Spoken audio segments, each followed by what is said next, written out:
Hello friends, मैं देवेंद्र कुमार पटेल आपका अपनी एकलव्य क्लासेस में स्वागत करता हूं। आशा करता हूं आप सबको एसिड का भौतिक गुण व रासायनिक गुण अच्छे से समझ में आया होगा। अब देखिए एसिड का यूज कहाँ कहाँ होता है। तो एसिड का यूज हम लिख सकते हैं कि प्रयोगशाला में अभिकर्मक के रूप में होता है, बैटरी में होता है, वस्त्र उद्योग में होता है, और हम कह सकते हैं कि संक्षारक के रूप में यूज होता है। इस तरीके से कर सकते हैं। अब हम पढ़ेंगे क्षारक। क्या पढ़ेंगे? क्षारक। तो क्षारक का जो स्वाद होता है वो कड़वा होता है, कड़वा या तीखा बोलते हैं। आर्हेनियस के अनुसार हम परिभाषा लिख दे रहे हैं।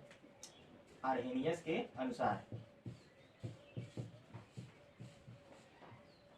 आर्हेनियस के अनुसार अम्ल के लिए पढ़े थे कि जल में घुलकर केवल हाइड्रोजन आयन देता है। लेकिन जब हम क्षारक की बात करेंगे तो क्षारक वे पदार्थ होते हैं जो जल में घुलकर केवल हाइड्रोक्साइड आयन दे, तो वो क्या कहलाएंगे? क्षारक। तो हम लिख दे रहे हैं क्षारक वे पदार्थ होते हैं, वे पदार्थ होते हैं जो जल में घुलकर, जल में घुलकर केवल hydroxide ion, hydroxide ion OH minus hydroxide ion देते हैं। देखिए वे पदार्थ जो जल में घुलकर हाइड्रोक्साइड आयन देते हैं, जो देखिए क्षारक वे पदार्थ होते हैं जो जल में घुलकर केवल हाइड्रोक्साइड आयन देते हैं। क्लियर हुआ? जैसे हम उदाहरण लिख सकते हैं। उदाहरण में देखें,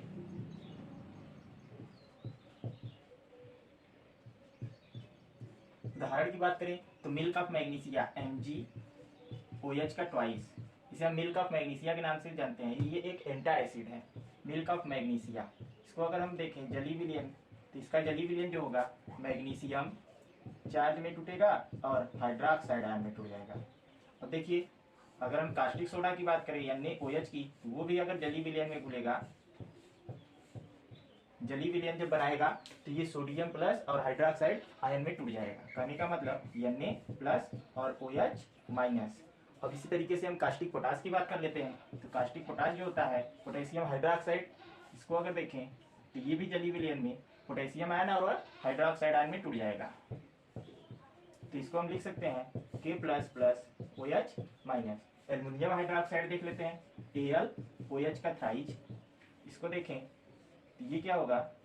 इसका भी जली विलयन देखें, ये टूटेगा aluminium triple plus plus 3OH minus में टूट जाएगा।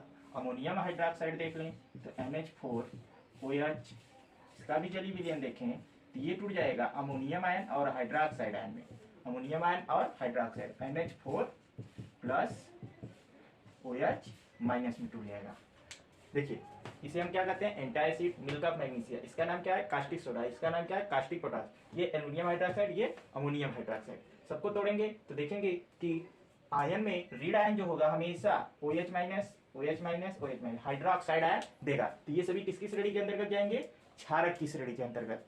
अब देखिए पढ़ेंगे क्षारक के प्रकार। तो जैसे अम्ल पढ़े थे, अम्ल दो प्रकार के होते हैं, प्रबल अम्ल और दुर्बल अम्ल। इसी तरीके से हम क्षारक को भी डिवाइड किए हैं, प्रबल क्षारक और दुर्बल क्षारक। तो लिख दे रहे हैं क्षारक के प्रकार। तो क्षारक मुख्यतः दो प्रकार के होते हैं। कितने प्रकार के? दो प्रकार के।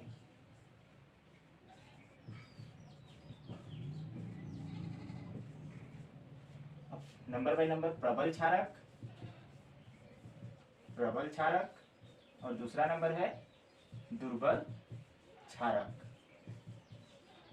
देखिए प्रबल क्षारक वे क्षारक होते हैं जो जल में घुलकर पूर्णतः हाइड्रोक्साइड आयन देते हैं। पूर्णतः हाइड्रोक्साइड देने का मतलब है कि वो पूर्णतः पूरा त्याग देगा। तो इस स्थिति में जो क्षारक बनेगा वो क्या होगा? प्रबल क्षारक। और अगर दुर्बल क्षारक की बात करें तो वे क्षारक जो जल में घुलकर आंशिक रूप से हाइड्रोक्साइड आयन देते हैं, इसे हम क्या कहेंगे? दुर्बल क्षारक। तो एक एक करके डिफाइन कर लेते हैं। पहला है प्रबल क्षारक। तो प्रबल क्षारक देखिए हम लिख दे रहे हैं, वे क्षारक जो जल में घुलकर, जल में घुलकर पूर्णतः हाइड्रोक्साइड आयन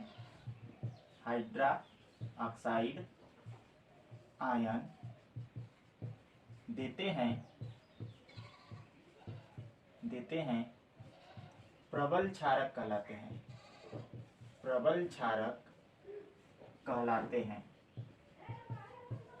हैं। जैसे हम कह दें कि जो कास्टिक पोटास है, उदाहरण में अगर हम लिखें तो उदाहरण हो जाएगा हम लोग का, उदाहरण caustic potash, sodium hydroxide, caustic soda जिसे बोलते हैं, आदि। मिलकर मैग्नीशियम भी इसी के अंतर्गत आएगा, जिसको हम जली विलयन में तोड़ लेंगे। तो कास्टिक पोटास को अगर हम जली विलयन बनाए तो ये किस में टूटेगा? पोटेशियम आयन और हाइड्रोक्साइड आयन में टूटेगा। और यदि हम कास्टिक सोडा की बात कर लें, NaOH की, इसका भी अगर हम जली विलयन बनाए तो ये टूटेगा सोडियम आयन और हाइड्रोक्साइड आयन। तो ये सब किसके अंतर्गत आएंगे? ये जो है ये क्या कहलाएंगे? प्रबल क्षारक। और दूसरा देख लीजिए, दुर्बल क्षारक।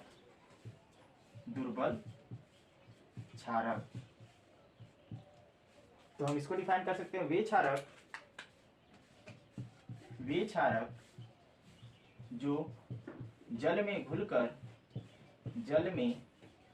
घुलकर आंशिक रूप से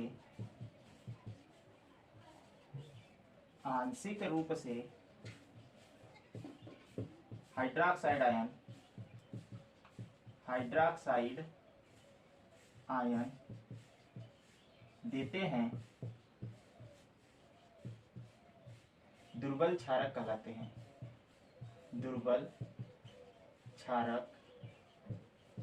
कहलाते हैं। जैसे में अगर हम उदाहरण देखें इसके लिए, तो उदाहरण हमारा हो जाएगा, उदाहरण में हो जाएगा अमोनियम हाइड्रोक्साइड और फिर एल्युमिनियम हाइड्रोक्साइड आदि। इन सबको हम किसके अंतर्गत अध्ययन करेंगे? दुर्बल क्षारक के अंतर्गत। देखिए एक डिफरेंट देख लीजिए, क्षार और क्षारक में क्या अंतर है। क्षार और क्षारक दो डिफरेंट वर्ड हैं। तो क्षार के लिए यूज होता है जो क्षारक जल में घुलनशील होता है, उसे हम क्षार कहते हैं। मतलब कि सभी क्षार क्षारक हो सकते हैं, लेकिन सभी क्षारक क्षार नहीं हो सकते हैं। आशा करता हूँ आप सबको ये समझ में आया होगा। यदि समझ में आया तो मेरे चैनल को लाइक कीजिए, सब्सक्राइब कीजिए और शेयर कीजिए। धन्यवाद।